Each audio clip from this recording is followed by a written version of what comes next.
Good morning again, everybody. It is October 2nd. Welcome to the Greater Victoria Real Estate Show. We're here for our monthly market update. I'm Jane Johnston with the Briar Hill Group, and I'm here with... Andrew Blake with Royal LePage. Take two.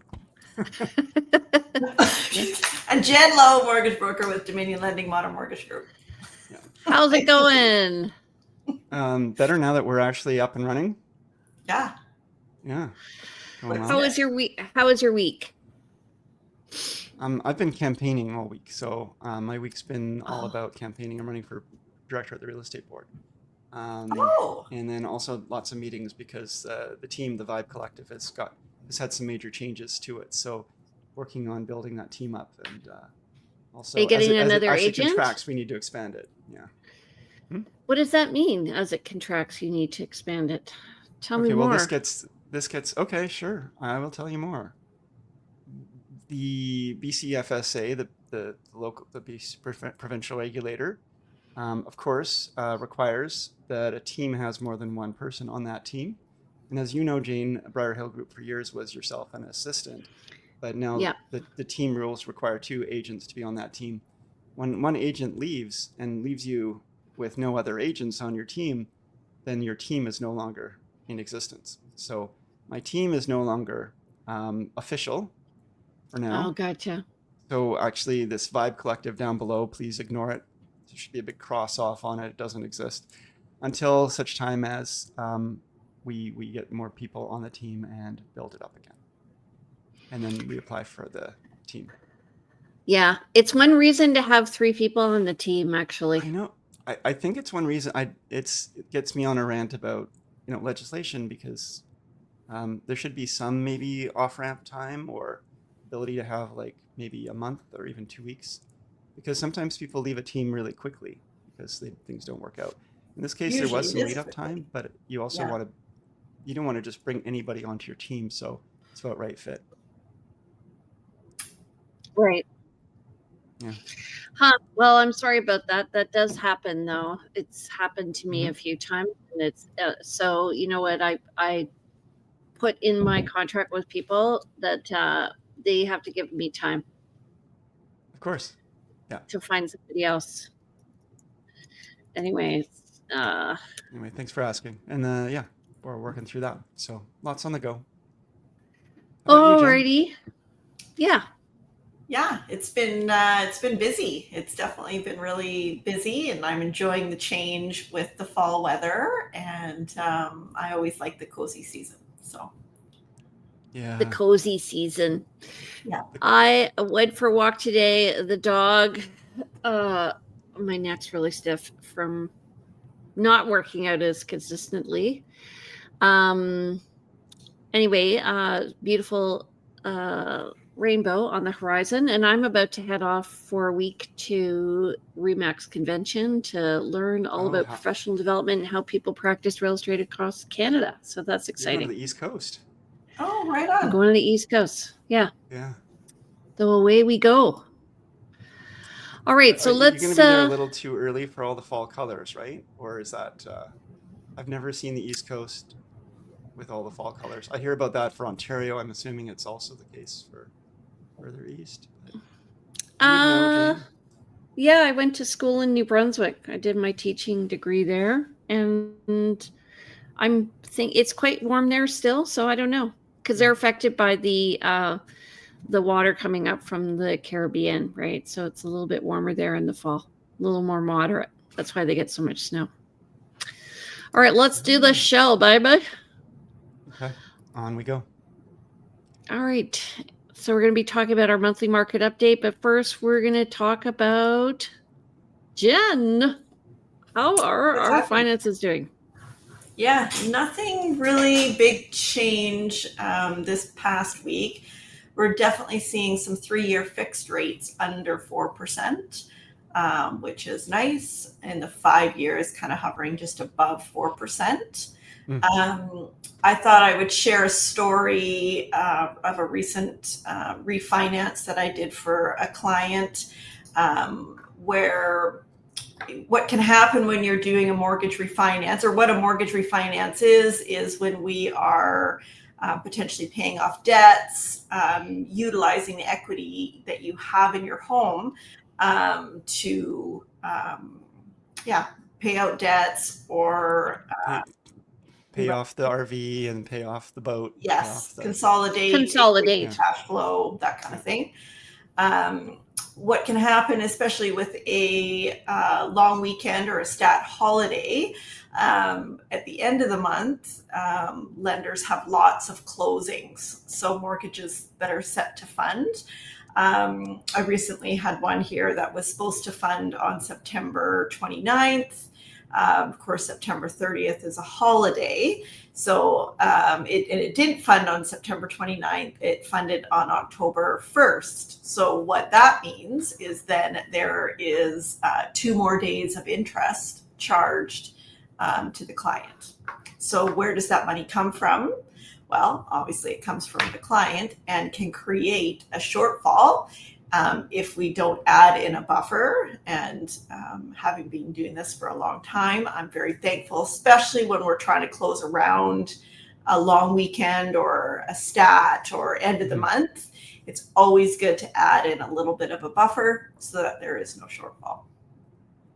I think Andrew. too, and maybe you can speak to this, because I was just talking to a colleague who was running around a little bit also, because yes, there was the Truth and Reconciliation holiday, and that was on the 30th. So that really, a lot of people make their closings for the end of the month and don't always think about every holiday, and they don't always check their calendar. So some realtors, and this realtor, for example, had put in closing dates for that date, and then they had to make all the changes and make it all work. So suddenly there's some scramble because they weren't checking their calendar, and some of these things sneak up on us.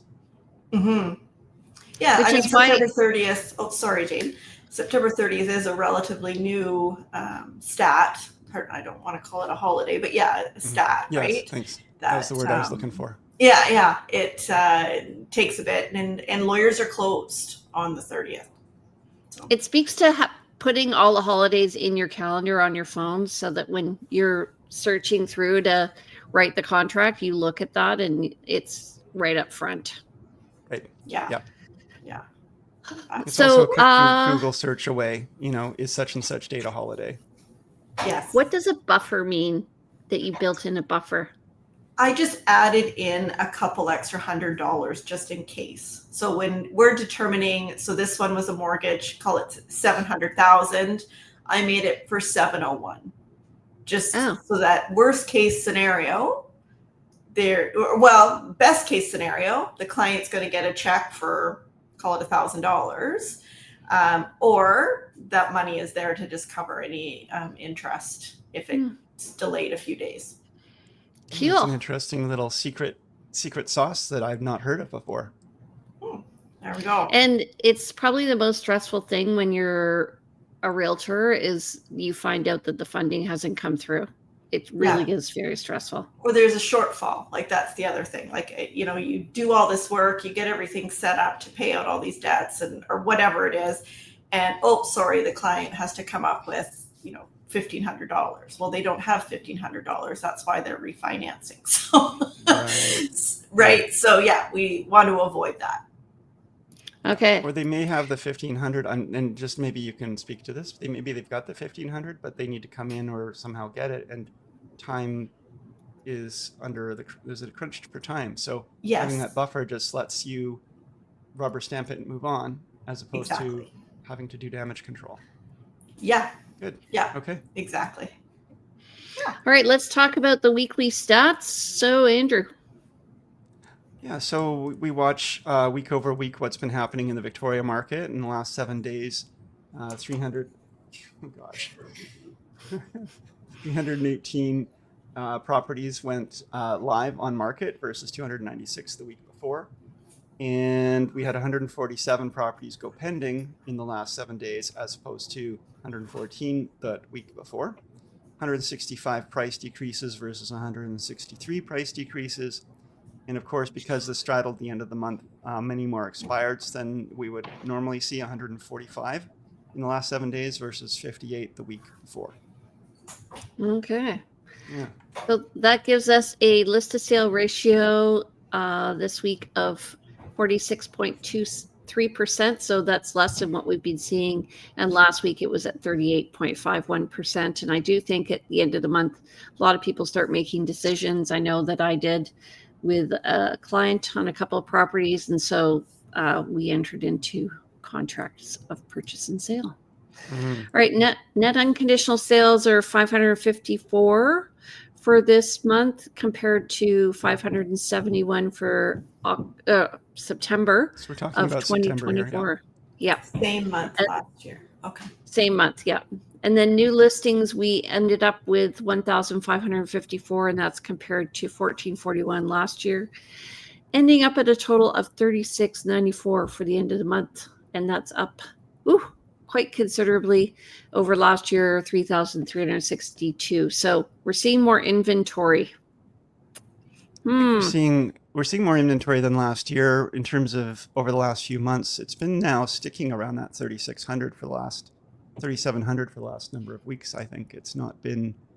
I mean, we thought it might tip up to 4,000 at one point, but it did not, and it's certainly not come down under, 3,300. So yeah, we're looking steady, babes. All right, so let's look at the monthly market update. Andrew, you want to take it away? Yeah. So again, cyclical. We see the total active listings go up and down every year, with a big rise up in the spring, a peak in the early summer, bit of a drop towards late summer, a bit of a bump again. And you can see last year's cycle is actually pretty close to typical, although maybe you would see the first bump a little bit higher, I'd say, in a typical year. And so here we have a similar kind of effect happening, where we saw the run up in the spring for 2025 to a peak there in June, and some falling off in terms of the actual active listings. Keep in mind this number, there's always new listings coming on the market. There's always listings being taken off the market because they expire or sell. So this number kind of just shows us the temperature, I guess, kind of the market. But we do see people choose to list less at certain times of year, and we see people tend to buy more at certain times of year. So this is kind of a metric with two different stats within it. But again, we see sort of a drop off through to August, and then a bump up here in September of active listings. But our active listings, we were just talking about that number of 3,600, 3,700. It is on the rise, and will probably rise again over the next month, and then begin to drop off like we've seen in the past years. We're so wise now. Well, we have stats. Yes. Stats. Just knowing the rhythm of real estate. So it's funny, when I was, I was thinking today how I used to look at the value of homes, and specifically I had a rental home, and because we were living at a school, and I remember watching how the value of that home went up and down over the year, for when we were in a very steady market for a number of years there, and just realizing like it has to do with what else is out there, what's comparable, and where do you rank in terms of the rest of the sales. And sellers are concerned with the number, but realtors, when they're this was my epiphany, realtors are concerned about the ranking. Where do you fit compared to the other, what else is on the market, right? Wouldn't you say? Yeah. So I want to using the Chosen as an example, where it's a smaller market, and say there's 3 properties that are currently listed, and all of them are dramatically overpriced. And then you list your property and it's a little bit overpriced. You actually have a much better chance of selling for more than value. Although, buyers tend to be educated and knowledgeable, but if somebody's looking in that particular area and your property is the only choice, and it's still reasonable, quote, overpriced, you're going to be viewed as reasonable. There's always somebody willing to sell for less, and generally speaking, I think that the market, finds its balance. But you're going to find ups and downs based on that. Based on, were there 3 people that were really motivated and just sold their homes for, maybe under market value, and now you're trying to list your home at what you might consider market value, and you can't really argue market value because 3 sales just happened that essentially state what market value is, even though those people Yeah. have been motivated and took less than they could have. Yep. Yep. So It's timing like is everything. timing is everything. Yep. All right, so this is showing the same flow. You can see in the upper total new MLS listings, so not total, but the new MLS listings and how they vary throughout the year. So we definitely see a spring market and we see a fall market, and we're following that pattern again, although the numbers do seem a bit higher than last year. And we can also see that, we did have the lull of the summer after a robust spring, and it looks fairly steady, actually. And we're going to see that in the individual statistics for the 3 categories. So we're just under 1,600 new listings and just under 600 sales. Andrew. So I just want to speak to the fact there is a bump in September. It looks like a bigger bump than we might have expected. And I was just talking to a colleague as well, and I know there are some people who are thinking like, hey, there's just been for first time in a while, there's been an interest rate drop. There's another one coming, potentially, or hopefully, fingers crossed. So I think I'm going to wait right now until that interest rate drop, and then I'm going to get my property listed so that I can take advantage of this imagined new buyer interest. So there's that. I think that's maybe a real piece of people maybe were waiting for this first interest rate drop, and then there might be more people waiting for some of the others, and definitely people waiting for spring. Jen?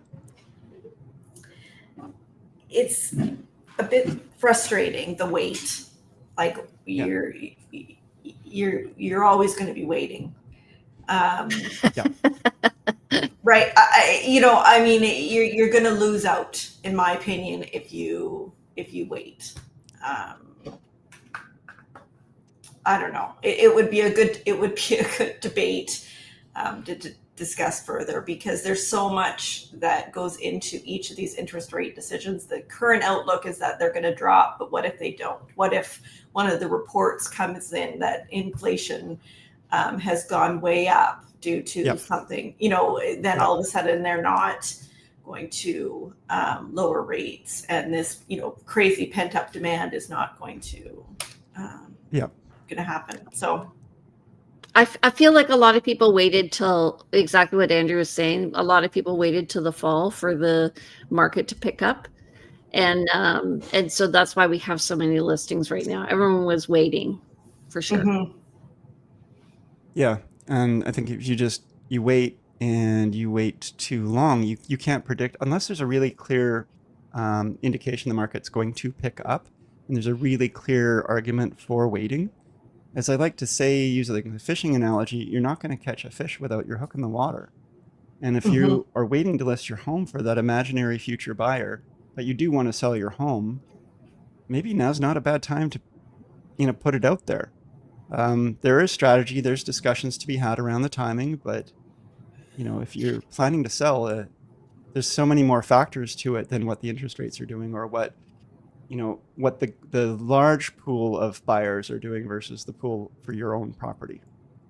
And you also have to look at what's happening in late fall. So, what is the motivation of people who are on the market at that time? And what is the motivation of the buyers who are on the market at that time? So they differ throughout the year, right? Yep. So people are more likely at the end of the year to be more motivated, but for different reasons. Mm-hmm. Okay.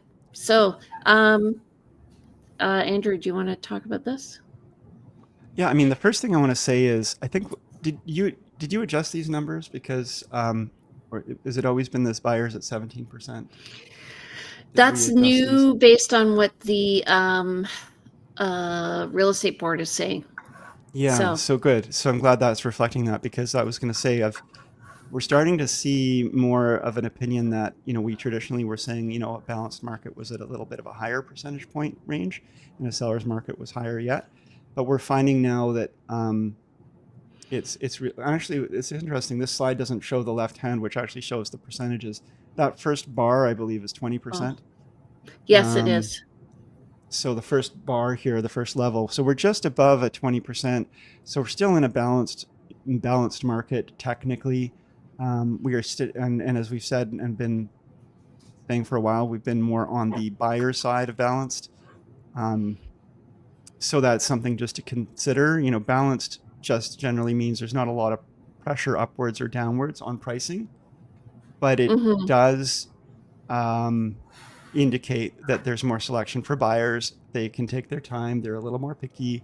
So sellers may still be able to overall argue for their price, but because buyers are still buying, but they still have to be competitive. Right. So when I'm looking at this, what I'm seeing is that we're in a very steady market, and people are trying to play, I guess, the market a bit, and really, like, the buyers are not really having it. I mean, sellers are trying to play the market. How are sellers trying to play the market, Jane? What are you alluding Well, to?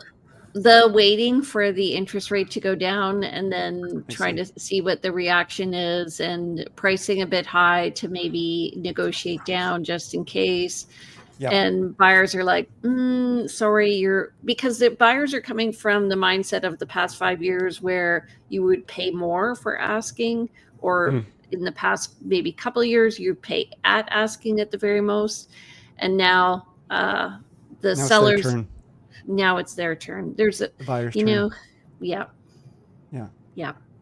It's think been so. it's been a while. The buyers deserve some love, but the sellers too, remember what they paid for their places, and especially if they bought, in COVID at the peak.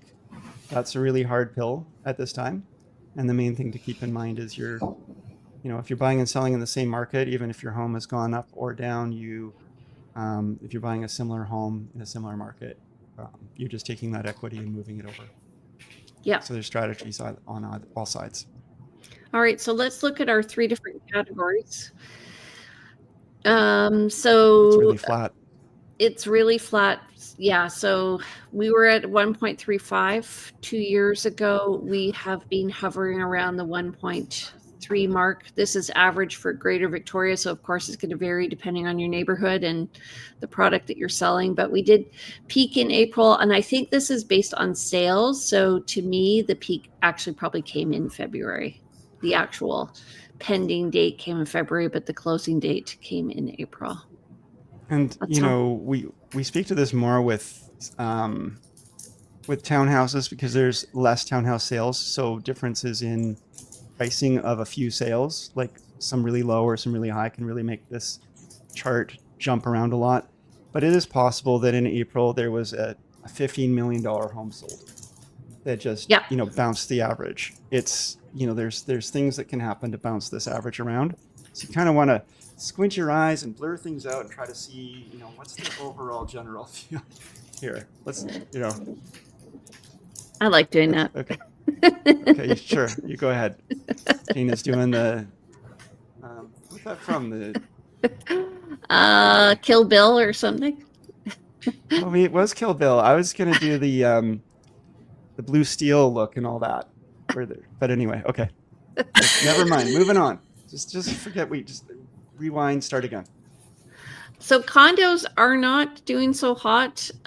They have, relatively speaking, if you look, they peaked in February, and they have come down pretty steady from 650 at that point, which is where they were 2 years ago. They also decreased. So I'm seeing, what I'm seeing is that there's a bit of a peak in the market in the winter for condos in terms of pricing, but we're heading down. Last year we were fairly steady, but we're around 550 now. So we were heading down also in 2023, down to again a low in December, and then it bounced back up again. And anyways, the condos are a funny one. I think there's some opportunity in condos, or we're nearing opportunity point for condos because Talk they about are timing. soft. Yeah. What do you mean by that? Tell me more. Well, I mean that compared to steady single family home pricing, with interest rates lowering, more inventory out there of condos being built right now. There's a lot of selection. There's opportunities to purchase at a relatively distressed price versus a few years ago. And it feels like that cannot go on forever. People need housing. Condos are a great source of shelter. And I know location is really important. And location is one of the things that's been impacting this is the downtown core is not as attractive as it once was. But things do go in cycles, and just like prices rebound, so does desirability, and so does the vibrancy of the downtown core and all of those things. I think that I just feel like there's some opportunities there for people who are, willing to put some money into investing, and that's going to turn around at some point. For buyers, yes. For buyers, yes. yes. The other thing is anybody who bought a condo in the past 2 years, you're going to have to wait to get your money back, because right now the price is just not going to be where it was a couple of years ago. Yeah. So just understanding that. Yeah. Okay. So, and then row townhouses, we always talk about this. So 2 years ago, we were at 800,000. We've been hovering between 8 and 850, and we're slightly above that. And as Andrew said, we don't have a ton of inventory in the townhouse market. So that's why the numbers can vary like they did in December of 2023 and January 2024. Just depends on what's sold. And so we're more affected by the ups and downs. Right? Okay. Alrighty. So you know what? That's the end of our stats. If you have anybody who might be interested in this, please like this post. Please like it. And don't forget to subscribe, comment, tell Andrew how attractive he is, share a comment about the intelligence of our good friend, Jen Lowe. And of course, don't forget to ask us for any real estate advice if you want some. And how do they reach you guys? Yeah, I am Andrew Plank, Personal Real Estate Corporation, formerly of the Vibe Collective. And you can reach me at 250-360-6106. We are going to be back and better than ever, by the way, folks. And you can email me at info@andrewplank.com, and you can also check out the website, andrewplank.com. All right. Jen? I am Jen Lowe, mortgage broker with Dominion Lending Center Modern Mortgage Group. I can be reached at 250-217-4925. Email jen@jenlowe.ca and website jenlowe.ca. And I'm Jane Johnston. I'm with the Briar Hill Group at Remax Camosun. And you can reach me at 250-744-0775. You can email me at jane@briarhillgroup.com. Visit us on the web at briarhillgroup.com. And you can follow me on Instagram at realtyteacher_Remax_Victoria. And...